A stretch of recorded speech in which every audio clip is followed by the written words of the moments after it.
오늘은 사무엘상 17장 8절 말씀, 9절 말씀 우리 같이 읽으면서 말씀을 시작하겠습니다.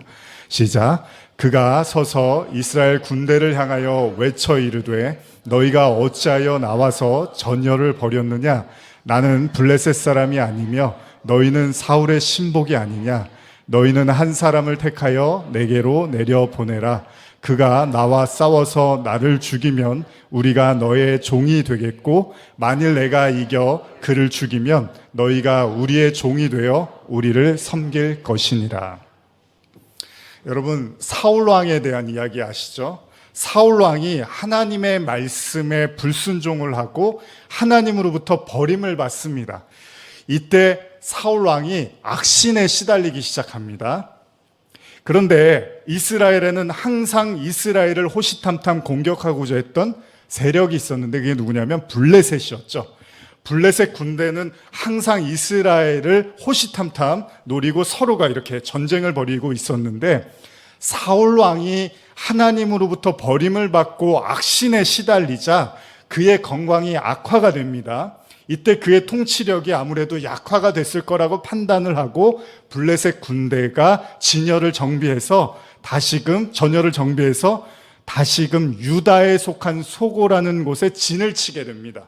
오늘 이야기는 이렇게 시작을 합니다. 그런데 이스라엘과 블레셋은 서로 이렇게 전쟁을 할 수 있는 그런 상황들이 벌어지고 있는데, 문제는 뭐냐면 이스라엘이 이쪽에, 블레셋이 이쪽에 있는데 골짜기가 하나 있었어요. 근데 그 골짜기가 굉장히 가파르고, 그리고 마주보고는 있었지만은 쉽게 전면전을 치르기 어려운 지형이었던 것 같습니다. 물론 성경에는 그들을 가로지르고 있는 골짜기라고 표현을 하고 있지만 생각보다 가파르고 좁고, 그래서 쉽사리 서로 어느 쪽에서도 전쟁을 치르기가 어려워 보였다는 겁니다. 그러기에 낮에는 양편에 연대게 서서 대열을 길게 이루어서 전투 준비를 하다가 다시금 저녁이 되면 자신들의 장막으로 돌아가 잠을 자는 식으로 전쟁의 양상이 흘러가고 있었습니다. 이렇게 전쟁이 지지부진하게 흘러갈 때쯤에 한 용사가 등장을 합니다. 그의 용모에 대해서 성경이 이렇게 말을 하는데요. 제가 현대어 성경으로 사무엘상 17장 4절에서 7절을 읽어드리겠습니다. 이때 블레셋 진영에서 어떤 용사가 홀로 이스라엘 진영을 향하여 걸어 나왔다. 그의 이름은 골리앗인데 블레셋 족속의 도성 가드에서 태어난 사람이었다. 그의 키는 6규빗이고 한 뼘이 더 컸는데 거의 3m 가까이 되었다. 그는 순전히 노수로 만든 투구와 비늘 갑옷과 각반으로 무장을 하였는데, 그가 입은 갑옷의 무게만도 5,000세겔로서 60kg에 가까웠다. 그의 등에는 노수로 만든 투창이 꽂혀 있었고, 손에는 자루가 배틀의 용두머리만큼 굵은 창이 들려 있었는데, 그 창날은 600세겔이나 되는 쇠로 만들어져 있었다. 그것은 7kg에 가까운 무게였다. 그리고 그의 입에는 호위병 한 사람이 큰 방패를 들고 걸어 나왔다. 누군지 아시죠? 그야말로 엄청난 힘과 위엄을 과시하는 용사가 등장합니다. 거인입니다. 그야말로 장군의 장군입니다. 누구도 자신을 상대해서 이길 수 있는 자가 없기라도 하는 듯 그는 이스라엘 진영을 향해서 소리를 지르는데요. 이것도 읽어드릴게요. 현대어로 17장 8절 9절입니다. 이렇게 무장한 골리앗이 블레셋 진영에서 나와 서서 이스라엘 진영을 향하여 소리쳤다. 너희가 군대를 거느리고 나오면 어쩌겠다는 거냐? 나는 블레셋 족속의 장수요, 너희는 사울의 종들이 아니냐? 너희들 중에 나와 싸울 만한 사람을 한 명만 골라서 내게로 보내라. 그가 능히 싸워서 나를 쳐 죽인다면 우리 모두가 종이 되어 너희를 섬기겠다. 그러나 만일 내가 승리하여 그를 쳐 죽인다면 너희가 모두 종이 되어 우리를 섬겨야 할 것이다. 그의 힘차고 우렁찬 승리에 대한 확신에 차 있는 그의 목소리에 감히 누구도 그와 싸울 엄두가 나질 않습니다. 누가 저 거대한 용사와 싸울 수가 있겠습니까? 눈에 보이는 그의 모습만으로도 한순간에 그를 바라보는 모든 사람들은 압도를 당하고 저와 싸우는 순간에 자신의 생명은 끝난 것과 다름이 없음을 쉽게 감지할 수 있었겠죠. 그러기에 저 거인과 싸우려면 목숨을 걸지 않고는 안 된다는 사실을, 너무나 자명한 사실이 돼버린 겁니다. 3m에 가까운 그의 키와 60kg의 무게가 나가는 그의 갑옷과 7kg에 가까운 그의 창날을 보는 것만으로도 오금이 저리다는 거죠. 쉽게 말하면 죽기 싫으면 덤벼서는 안 되는 사람인 겁니다. 그의 우렁찬 말 한마디에 군사들, 즉 이스라엘 군사들은 그야말로 후덜덜해집니다. 요즘 아이들 말처럼 갑분싸, 갑자기 분위기가 싸해지는 겁니다. 현대어 사무엘상 17장 10절 11절, 이스라엘 편에서 아무런 대답이 없자 그 블레셋 사람이 또 한 번 소리쳤다. 이스라엘 족속들아, 내 말이 들리지 않느냐? 어서 나와 싸울 자를 내보내라. 사울과 이스라엘 사람들은 이 말을 듣고 모두 놀라서 몹시 떨기만 하였다. 그 누구도, 그 어떤 이도 저 거대한 장수 앞에 나설 자가 없습니다. 그가 어떤 말을 하여도, 그가 어떤 행동을 해도 저지시킬 수 있는 그 누구 하나가 이스라엘 진영에는 아무도 없더라는 거예요. 장수는 더욱더 의기양양해집니다. 자신의 거대한 육체와 그리고 자신이 거느린 엄청난 갑옷과 그 칼을 의지하고 그를 향해서는 아무 소리도 하지 못하니까 이제 더 의기양양해집니다. 사무엘상 17장 16절, 그 블레셋 사람이 40일을 조석으로 나와서 몸을 나타내었더라. 현대어로 한번 읽어드릴게요. 그런데 골리앗은 그동안에도 아침 저녁으로 이스라엘 진영에 나타나 결투를 청해왔고 그런 지가 40일이 지났다. 그렇게 시간이 흘러서 40일이 지납니다. 그런데 애처롭게도 40일 동안 그 누구 한 사람이 나오지를 못합니다. 그 누구 하나 그 장수와 대결을 청할 시도조차도 하지를 못한다는 거예요. 그야말로 꿀먹은 벙어리가 되고 목석도 이런 목석이 없습니다. 그 많고 많은 사울의 군사들은 지금 이 거인 앞에서 병사로서의 아무런 늠름한 용기를 보여주고 있지 못하다는 겁니다. 여러분, 하루도 아니고요, 이틀도 아니고 무려 40일 동안 그 거인이 막 떠들어대는데도 아무런 힘을 못 쓰는 거예요. 40일 동안. 40일. 여러분, 왜 40일이라고 성경이 기록을 했을까요? 여러분, 성경에는 사실 이 40과 관련된 여러 가지 말씀들이 등장하는데 그 중에 하나가 창세기의 7장 17절인데 한번 같이 읽어볼까요? 시작. 홍수가 땅에 40일 동안 계속된지라 물이 많아져 방주가 땅에서 떠올랐고. 네. 그리고 모세가 하나님을 만나기 위해서 머물렀던 시간도 40일인데요. 이것도 한번 읽어볼까요? 18절 그리고 28절, 34장 28절입니다. 시작. 모세는 구름 속으로 들어가서 산 위에 올랐으며 모세가 40일 40야를 산에 있으니라. 모세가 여호와와 함께 40일 40야를 거기에 있으면서 떡도 많이 먹지 아니하였고 물도 마시지 아니하였으며 여호와께서는 언약의 말씀 곧 십계명을 그 판들에 기록하셨더라. 그리고 또 한 가지, 이스라엘 백성들이요 가나안 땅에 들어가기 위해서 정탐꾼을 보내는데 며칠 있는 줄 아십니까? 바로 40일. 그래서 민수기 14장 34절은 제가 읽을게요. 너희는 그 땅을 정탐한 날 수인 40일의 하루를 1년으로 쳐서 그 40년간 너희의 죄악을 담당할지니 너희는 그제서야 내가 싫어하면 어떻게 되는지를 알리라 하셨다 하라. 자, 그리고 또 한 가지, 예수님이 광야에서 금식하고 줄였던 시간, 바로 사탄에게 시험받았던 시간, 이것도 같이 읽어볼까요? 마가복음 1장 13절입니다. 시작. 광야에서 40일을 계시하면서 사단에게 시험을 받으시며 들짐승과 함께 계시니 천사들이 수종을 들더라. 40일이 이렇게 많네요. 그리고 마지막 하나입니다. 뭐냐면 예수님이 죽으시고 부활하시고 여러분 승천하시기까지 머문 시간이 며칠인지 아십니까? 며칠인지 아십니까? 때려 맞추셔도 되죠. 40일. 같이 읽어보겠습니다. 사도행전 1장 3절입니다. 시작.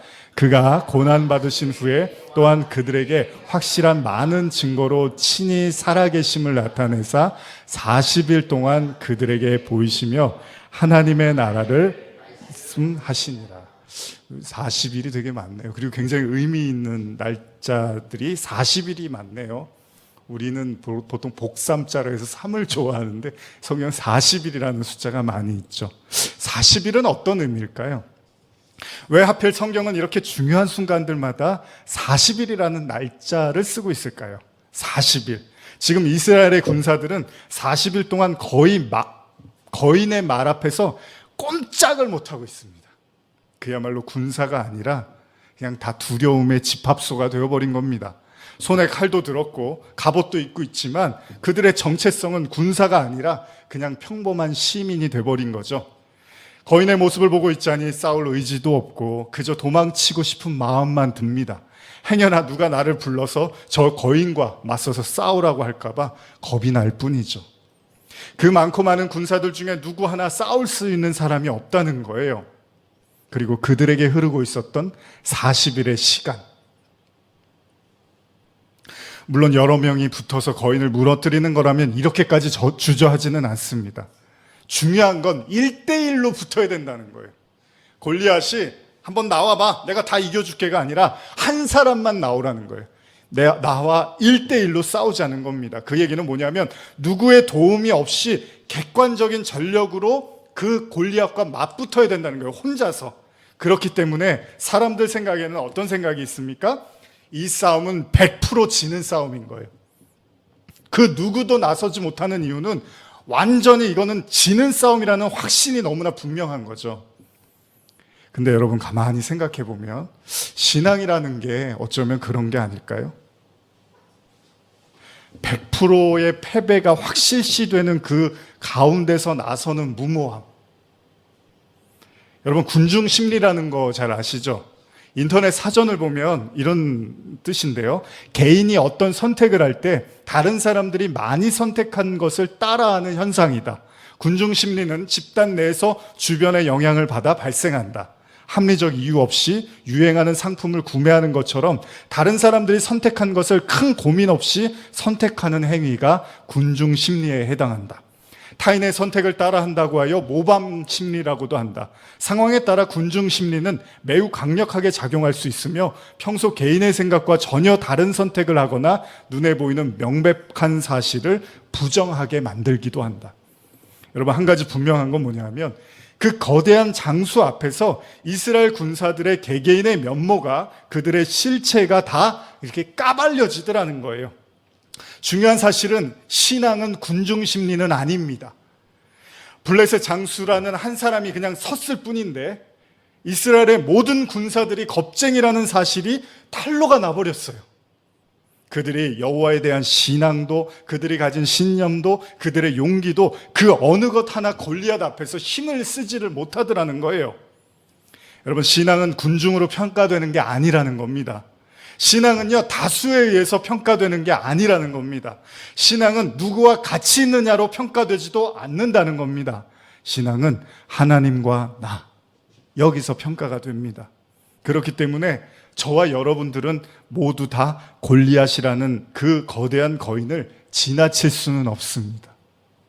군중들이 모여있고 누구 하나 등 떠미는 이는 없지만 그래서 나는 아니겠지라고 안심할 수 있을지는 모르지만 우리 모두는 언젠가는 반드시 골리앗 앞에 서게 될 거라는 거예요. 그리고 신앙은 반드시 그 골리앗과 대결을 해야만 한다는 겁니다. 그러나 성경이 지금 그 누구도 골리앗 앞에서 서려고 하지 않았다고 우리에게 말하고 있습니다. 40일 동안요. 사실 이것은 매우 단순한 이야기입니다. 우리가 두려워하지 않아도 되는 상황 앞에서는 우리는 초연할 수 있습니다. 우리가 믿는 하나님에 대해서도 아낌없이 신뢰를 보내는 건 어렵지 않습니다. 우리는 찬양도 할 수 있고요, 기도도 할 수 있고 우리가 두려워하지 않는 상황이 지속되면 우리는 얼마든지 하나님께 영광 돌리는 것에 인색하지 않을 수 있습니다. 문제는 뭡니까? 우리가 보았을 때 100%의 패배가 확신되어지는 상황에서는 얘기가 달라진다는 겁니다. 거의 불가능이라고 믿어지는 상황에서는 그 누구도 뛰어들 용기를 낼 수가 없다는 겁니다. 그리고 그런 순간이 찾아오면 저와 여러분들 인간의 고질적인 질병, 우리가 가진 두려움과 불안함이 이내 우리의 영혼을 떨게 만들고 결국 우리 또한 하나님에 대한 신뢰도 찬양도 기도도 점점점 쇠해하여 질 수밖에 없다는 거죠. 여러분 모든 인간은요 100%의 패배가 확실시되는 이 어려움 앞에서는 그 누구 하나 믿음의 진가를 발휘하기가 어렵다는 겁니다. 사실 믿음이라는 게 그렇습니다, 여러분. 1%의 가능성이라도 있으면 그건 어쩌면 인간의 몫일지도 모른다는 거예요. 잘 들어보세요, 지금부터. 하나님을 믿는 게 힘든 게요, 1%의 가능성을 보여주고 가라고 하시는 게 아니라 1%의 가능성도 없는 거를 믿으라고 하시기 때문이라는 거예요. 이런 거예요. 하나님이 아브라함과 사라 이야기에서 언제 이삭을 주시겠다고 확실하게 말씀하시냐면, 사라가 아기를 못 낳는 확실하게, 이제 이 여인은 아이를 절대로 낳을 수 없다라는 확신이 들 때 하나님은 이삭을 주겠다고 명명백백히 말씀을 하십니다. 남자를 알지 못하는 처녀 마리아에게 성령으로 아이를 낳게 될 것이라고 천사를 통해서 말씀하신 하나님입니다. 철옹성과 같은 여리고성의 주위를요, 그냥 돌기만 하면 무너질 거라고 말씀하시는 하나님이에요. 여러분과 제가 믿음이라는 걸 너무 만만하게 생각할 수 있는데요, 하나님은요 1%의 가능성을 믿고 가라는 게 아니라 제로의 가능성을 믿으라고 하시는 거죠. 그걸 믿음이라고 한다는 거죠, 성경은. 그렇기 때문에 어정쩡한 믿음을 가지고 믿음이 있는 것처럼 우리가 자부할 수도 없는 거예요. 하나님이 말씀하시는 믿음은요, 하던 일들이 기도했더니 더 잘 되고 잘 안 풀리던 일들이 기도했더니 잘 풀리고, 단순히 이런 인간적인 차원의 이야기를 하고 있는 것이 아니라는 겁니다. 미안하지만요, 그런 일들은 안 믿는 사람들 사이에서 더 많이 일어납니다. 다른 종교에서도 많이 일어납니다. 믿지 않는 사람들 사이에서도요, 비일비재한 일들이요 많이 있습니다. 그런데 우리가 마치 그것을 기독교의 믿음과 맞물려서 그것이 마치 믿음의 핵심인 것처럼 생각해서는 안 된다는 겁니다. 오죽하면 주님은 우리에게 그런 인간사의 문제들을 하나님께 맡기라고까지 하십니다. 여러분, 이 구절이 뼈아픈 얘기지만 우리 한번 같이 읽어볼까요? 마태복음 6장 31절 32절입니다. 시작. 그러므로 염려하여 이르기를 무엇을 먹을까, 무엇을 마실까, 무엇을 입을까 하지 말라. 이는 다 이방인들이 구하는 것이라. 너희 하늘 아버지께서 이 모든 것이 너희에게 있어야 할 줄을 아시니라. 제가 요즘 이 말씀을 이제 좋아하고 가끔 이렇게 나누기도 하는데, 이 말씀 가만히 들여다보면요, 그런 거는 염려하지 말고 그런 건 하나님한테 얘기도 하지 말래요. 그건 이방인들이 구하는 거니까. 근데 여기까지만 들으면 안 되시잖아요. 하나님이 다 아신대요.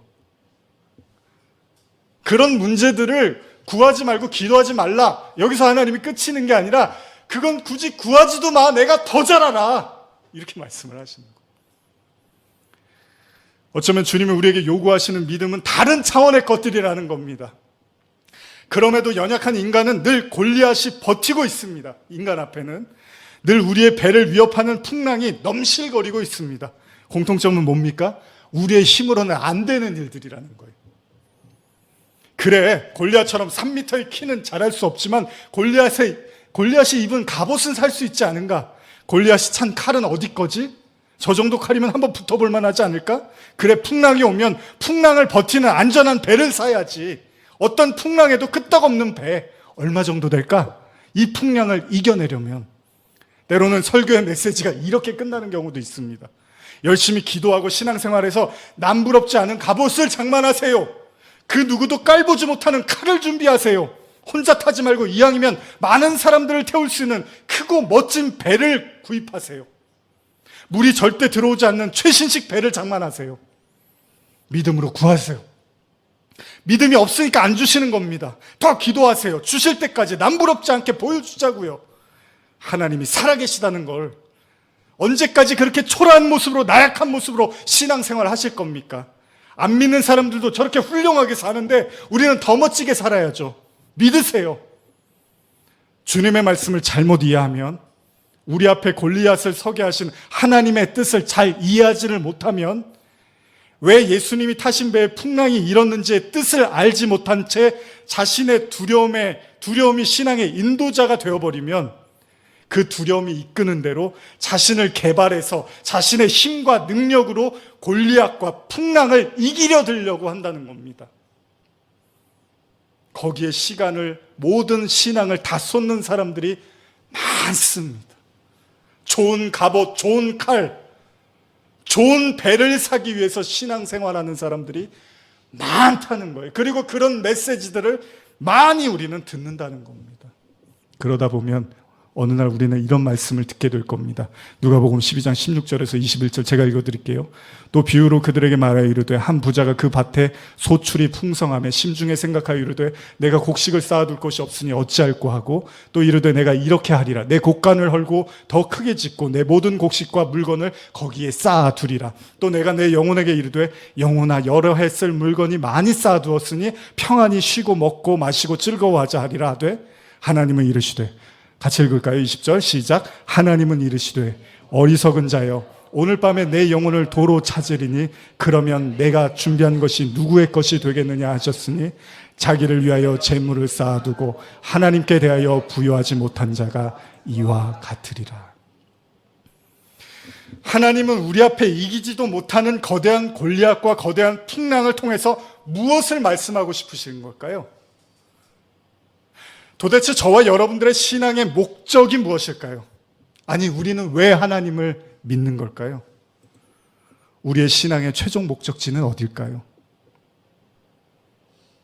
왜 하나님은 이기지도 못할 환난을 우리에게 허락하실까요? 사무엘상 17장 22절 23절 같이 읽어볼까요? 다윗이 자기의 짐 지키는 자의 손에 맡기고 군대로 달려가서 형들에게 문안하고 그들과 함께 말할 때 마침 블레셋 사람의 싸움 도두는 가드 사람 골리앗이라 하는 자가 그 전열에 나와서 전과 같은 말을 하매 다윗이 들으니라. 드디어 골리앗을 무너뜨릴 사람이 나타납니다. 40일의 침묵을 깨고 한 사람이 등장을 합니다. 오랜 침묵을 깨고 드디어 다윗이라는 그 유명한 용사가, 하나님의 사람이 골리앗 앞에 섭니다. 우리 사무엘상 17장 22절에서 26절인데요. 우리 한번 같이 천천히 읽어볼까요? 시작. 다윗이 자기의 짐을 지키는 자의 손에 맡기고 군대로 달려가서 형들에게 문안하고 그들과 함께 말할 때 마침 블레셋 사람의 싸움 도두는 가드 사람 골리앗이라 하는 자가 그 전열에 나와서 전과 같은 말을 하매 다윗이 들으니라. 이스라엘 모든 사람이 그 사람을 보고 심히 두려워하여 그 앞에서 도망하며 이스라엘 사람들이 이르되 너희가 이 올라온 사람을 보았느냐? 참으로 이스라엘을 모욕하러 왔도다. 그를 죽이는 사람은 왕이 많은 재물로 부하게 하고 그의 딸을 그에게 주고 그 아버지의 집을 이스라엘 중에서 세금을 면제하게 하시리라. 다윗이 곁에 서 있는 사람들에게 말하여 이르되 이 블레셋 사람을 죽여 이스라엘의 치욕을 제거하는 사람에게는 어떠한 대우를 하겠느냐? 이 할례 받지 않은 블레셋 사람이 누구이기에 살아계시는 하나님의 군대를 모욕하겠느냐?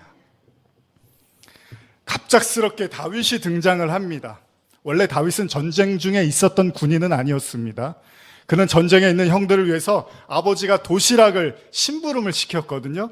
그 도시락 심부름 때문에 전쟁에 있었던 형들을 찾아온 형들의 동생이었습니다. 그런데 도대체 이 사람이 누구기에 골리앗 앞에서 이렇게 당당하냐는 거예요. 그 모든 사람들을 다 두려워 떨게 했던 골리앗인데 다윗이 두려움이라는 게 없어요. 저 사람이 죽으려고 환장을 했나? 제가 미쳤나? 사람들의 생각이 복잡해집니다. 아니 그냥 잠자코나 있지 왜 나서고 난리야. 자기가 뭐라고 되는 줄 알아? 아마 대다수의 사람들이 다윗의 이런 행동들을 보면서 미쳤구나라고 생각했을 거예요. 그러기도 그런 것이 이스라엘 군사 중에 한 명이었던 그의 형의 말을 들으면 알 수 있는데요. 다윗의 형이 뭐라고 하냐면요. 사무엘상 17장 28절 29절인데 제가 현대어로 읽어드릴게요. 다윗이 이렇게 다른 군인들과 이야기를 나누고 있자 그의 맏형 엘리압이 그 소리를 듣고 화를 내면서 다윗을 책망하였다. 도대체 내가 여기서 무슨 짓을 하고 있느냐? 이제 몇 마리도 안 남은 우리 양떼는 그냥 들에 놓아 죽일 셈이냐? 누가 지금 그 양떼를 지키고 있느냐? 나는 내가 얼마나 교만하고 망상에 가득 찬 녀석인지 이전부터 알고 있었다만 지금이 어느 때라고 전쟁 구경이나 하고 있느냐? 이 아무짝에도 쓸모없는 녀석아. 그러자 다윗이 이렇게 대답하였다. 내가 지금 잘못한 것이 무엇입니까? 나는 그저 말 한마디 물어보았을 따름입니다. 형에게 잔뜩 핀잔을 들은 다윗은 그래도 굽히지를 않습니다. 하나님과 하나님의 군대에게 모욕을 주는 언행을 하는 골리앗을 두고만 볼 수는 없었던 거죠. 아무래도 싸워야겠습니다. 그는 결국 골리앗 앞에 섭니다. 놀라운 사실은 골리앗이 입은 갑옷과 칼 앞에서도 다윗이 사울이 준 그 갑옷과 칼을 거절을 하잖아요.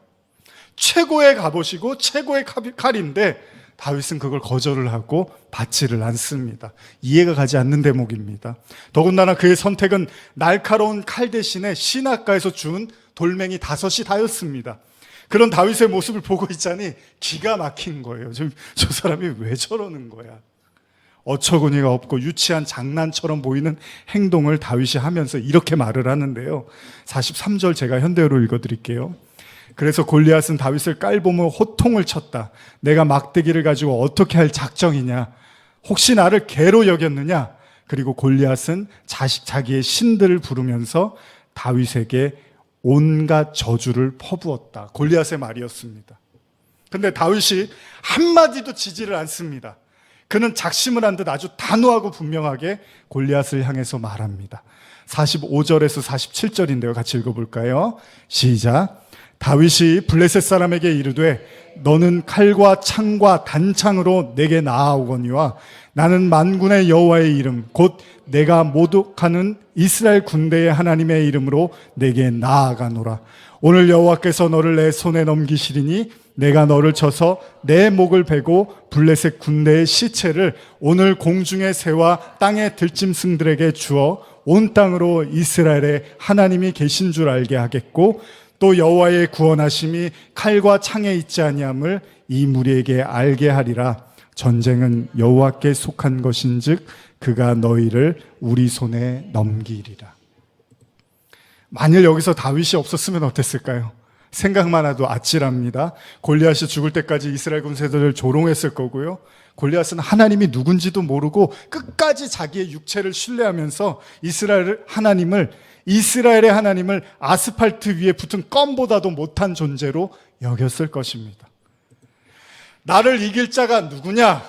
내가 바로 세상의 중심이고 내가 바로 세상의 최고다라고 그렇게 껄껄거리면서 하나님을 조롱하고 하나님을 무시했을 것이고 그 하나님의 백성들의 믿음을 얕잡아 봤을 겁니다.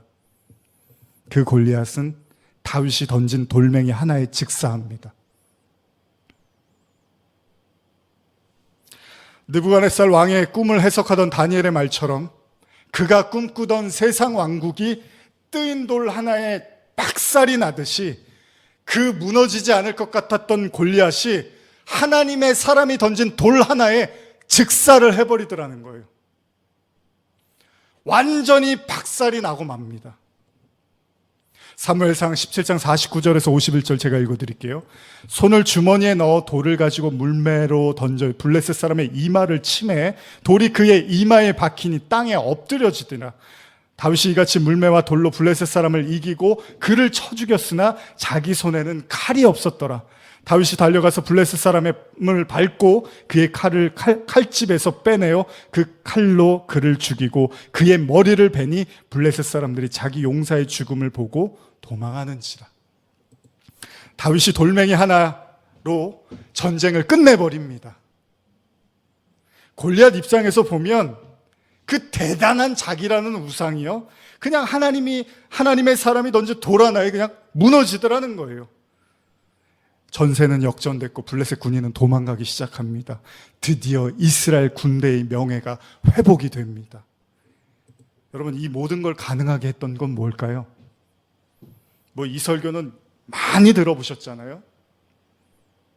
시냇가의 돌멩이 하나. 물론 다윗이 훌륭한 사냥 기술을 가지고 있었습니다. 이미 실전에서 많은 싸움을 했습니다. 많은 짐승들과 싸워서 이긴 경력이 있습니다. 그렇기 때문에 그는 칼보다는 돌멩이에 익숙했습니다. 그런데 더 중요한 거, 성경이 돌멩이가 중요하다라는 얘기를 하는 건 아니잖아요. 성경이 정말로 말하고 싶은 게 뭘까요? 그 엄청난 골리앗, 절대 쓰러뜨릴 수 없을 것 같은 그 거인, 그 힘을, 그 권세를 무너뜨리는데 필요한 것, 돌멩이 하나였다면 이 내용을 여러분 뒤집어서 생각해 보면요, 무서운 이야기입니다. 우리는 이 말씀을 생각할 때 우리는 다윗이고 세상을 자꾸 골리앗이라고만 생각을 하는데요, 만약에 반대면 어떨까요? 우리가 골리앗이라면 어떨까요? 우리가 의지하는 갑옷과 우리가 움켜쥔 거대한 칼, 그리고 우리를 모든 어려움으로 지켜내줄 탄탄한 방패, 돌멩이 하나에 무너지더라는 거예요.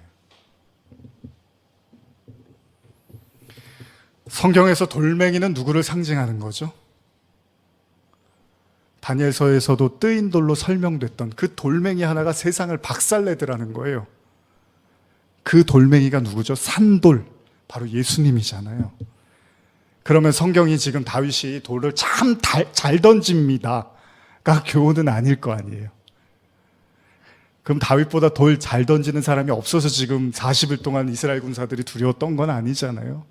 성경이 말하고 있는 건 예수라는 돌 하나를 가진 자, 그들이 세상을 이겨버리더라는 거예요. 결국 골리앗을 무너뜨리는데 필요한 건요, 예수면 충분하더라는 거예요. 또한 우리가 골리앗과 같은, 여러분과 제가 만약에 골리앗과 같은 세상을 붙잡고 있으면 여러분과 저도 예수라는 돌 한 방에 그냥 무너질 수 있을 거라는 거죠. 예수라는 돌을 쥐고 있는 자는 충분히 세상과 겨루어서 이길 수가 있다는 겁니다. 다른 능력이 아니라요, 그냥 예수 그리스도에 대한 믿음을 가지면 그 사람이 세상을 그냥 이길 수가 있대요, 성경이. 어떻게요? 다시 마가복음으로 돌아가 볼까요? 거대한 풍랑의 두려움에 떨고 있었던 제자들 가운데서 일어나신 예수님이 이렇게 행동을 하시는데, 마가복음 4장 39절 다시 한번 읽어볼까요? 시작. 예수께서 깨어 바람을 꾸짖으시며 바다더러 이르시되 잠잠하라 고요하라 하시니 바람이 그치고 아주 잔잔하여 지더라. 그칠 줄 모르던 풍랑이었습니다. 이제 우리는 죽겠구나. 이제 물이 차서 배가 가라앉고 우리에게는 죽음밖에는 남은 것이 없겠구나라는 그 순간에 예수님이 일어나서 풍랑을 꾸짖으십니다. 그리고는 바다를 향해서 잠잠해라, 고요해라 말씀하십니다. 그야말로 충격입니다. 왜 그런지 아십니까? 한 번도 예수님의 그런 모습을 본 적이 없었어요, 제자들이. 사람을 어떻게 고치는 건 많이 봤어요. 심지어는 죽은 사람도 살린다는 거, 그것도 알아요. 그런데 지금 문제는 다른 얘기입니다. 바다와 풍랑이라는 거대한 자연을 지금 예수님이 좌지우지 하시더라는 거예요. 이 예수님이라는 분이 사람의 문제를 해결하는 데는 도 같은 분이라고 믿고는 있었지만, 아니 지금 바다와 바람을 통제한다는 것은 한 번도 상상도 못 해본 일입니다. 병이나 고치고 오병이나 하시고 그 수준의 예수님이라고 생각했는데 지금까지 그들이 믿어왔던 그 주님이 아니었던 거예요. 그들의 믿음의 체계가, 그들의 사고의 체계가 찢어지는 순간입니다. 우리가 알고 있던, 내가 알고 있던 그 정도 수준의 예수님이 아니었던 것입니다. 물론 이분은 바람과 바다까지도 다스릴 수 있는 그런 분이었다는 걸 이제야 보게 된 거죠. 제자들이 얼마나 놀랐는지요. 성경에서 이렇게 말을 합니다. 제자들이 4장 41절 한번 읽어볼까요? 마가복음 4장 41절입니다. 시작. 그들이 심히 두려워하여 서로 말하되 그가 누구이기에 바람과 바다도 순종하는가 하였더라. 제자들이 뭐라고 합니까? 도대체 그가 누구이시기에? 그러니까 이 얘기는 뭡니까? 지금까지 알아왔던 분이 아니라는 거예요. 도대체 이분이 누구신? 근데 그 주님은 맨날 같이 계셨거든요. 제자들하고 항상 함께 있었는데 제자들은 그 주님까지는 못 보고 있었던 거예요. 어쩌면 우리의 믿음의 문제는요, 우리가 믿고 있는 하나님이 전부라고 너무나 확신하고 있는 걸지도 모른다는 거예요. 무슨 말씀입니까? 어떤 경우에는 주님이 우리의 지성보다도 못 미치는 주님을 여러분과 제가 믿고 있을 수도 있다는 거고요. 우리의 믿음의 수준을 넘어서지 못하는 그 주님을, 그래서 우리의 수준보다도 작은 예수님을 우리가 믿고 있는지도 모른다는 겁니다. 그래서 예수님을 흔들어 깨우면서 화를 내요. 지금 죽게 됐어요, 예수님. 뭐 하시는 거예요? 화가 나는 거예요. 주님이 너무 수준이 떨어지니까. 근데 그 주님은 그 주님이 아니에요. 여러분과 제가 화를 내는 주님은 진짜 그 주님이 아니에요. 주님은 제자들이 죽음의 위협에서 두려워하는 것을 나무라셨습니다. 그 어떤 사람도 죽음 앞에서 초연할 사람은 없습니다. 그건 당연한 일입니다. 그러나 주님은 제자들을 나무라십니다. 무엇을 의미합니까? 주님은 그 죽음 앞에서도, 그렇게 우리가 한치도 내다볼 수 없는 완전한 절망의 순간에도 믿기를 원하신다는 겁니다. 이것은 동시에 주님은 아무리 우리가 보기에는 절망적인 상황처럼 보인다 하더라도 하나님의 완벽한 계획과 통치하심 속에서 성도는 존재하고 있다는 사실을 믿기를 바라신다는 겁니다. 그게 주님이 우리에게 원하시는 믿음이라는 거예요. 그래서 파도가 일고 풍랑이 일고 배가 가라앉아도 믿음을 놓치지 말라고 주님은 말씀하십니다. 주님이 말씀하시는 믿음은 그 믿음입니다. 기도해서 주셨어요. 이 믿음 말고 이 세상 만물, 우주 만물을 하나님이 통치하고 계시다는 것까지 믿는 믿음. 그래서 나무라시는 거예요. 그 믿음 가지고는 이 강 못 건너, 이 세상이라는 강 못 건너. 이 믿음을 가져야지.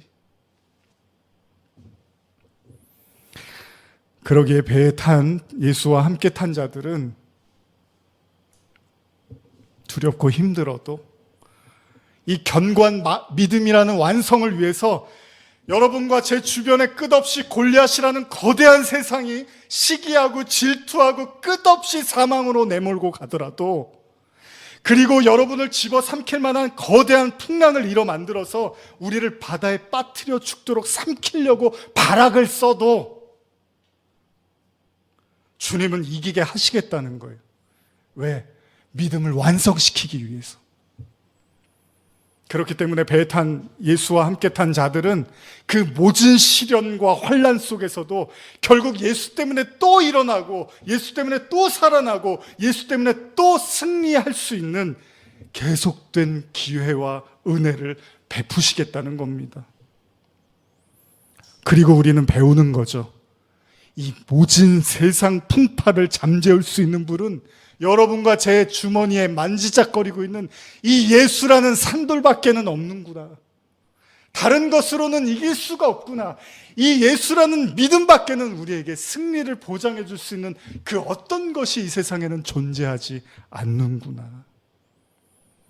그 믿음이 완성되어져 갈 때 성도들은 결국 애굽에서 저편 가나안 땅으로 들어가는 거죠. 둘째입니다. 예수라는 배를 탄 자는 항상 예수의 훈계를 들을 겁니다. 어찌하여 믿음이 없냐고 주님은 계속 여러분들한테 혼내실 거예요. 왜요? 여러분들을 사랑하시니까. 왜요? 여러분들이 갖고 있는 그 믿음을 매일 찢어버리실 거예요. 더 큰 하나님을 부어 주시기 위하여. 골리앗 앞에서 이스라엘 군사들이 숨죽이고 두려워 떨고 있었던 것처럼 하나님은요, 저와 여러분들이 무엇을 무서워하는지를 가장 잘 아십니다. 우리가 어디가 가장 약한지를 가장 잘 아십니다. 하나님은. 여러분들이 잘 지내시다가 아킬레스건이 있잖아요. 건드리면 확 폭발하는 거 있잖아요. 다 주님이 제일 잘 아십니다. 예수님이 풍랑을 잠재웠지만 그렇다고 풍랑이 사탄의 작품은 아니었다는 겁니다. 파도가 출렁이는 것도, 바람이 세차게 불었던 것도 하나님의 다스림의 일부였습니다. 요점은 무엇입니까? 하나님은 인간의 약점을 통해서 하나님의 위대하심을 드러낸다는 거예요. 어떻게 해요? 그들이 가진 믿음이 아직 절대 완성되지 않았다는 사실을 보여주십니다. 저와 여러분들이 알고 있는 하나님이 전부가 아니라는 사실을 매일 확인시켜 주실 겁니다. 그리고 우리가 믿고 있는 하나님이 진짜 하나님, 진짜 그 하나님을 볼 수 있는 눈을 가질 때까지 하나님은 우리의 나약함을 사용하실 거예요. 여러분, 믿음의 결과가 뭔지 아십니까? 이런 믿음을 우리가 소유하게 될 때 우리에게 나타나는 결과가 바로 평강입니다. 저는 평강을 말씀드리고 싶었습니다.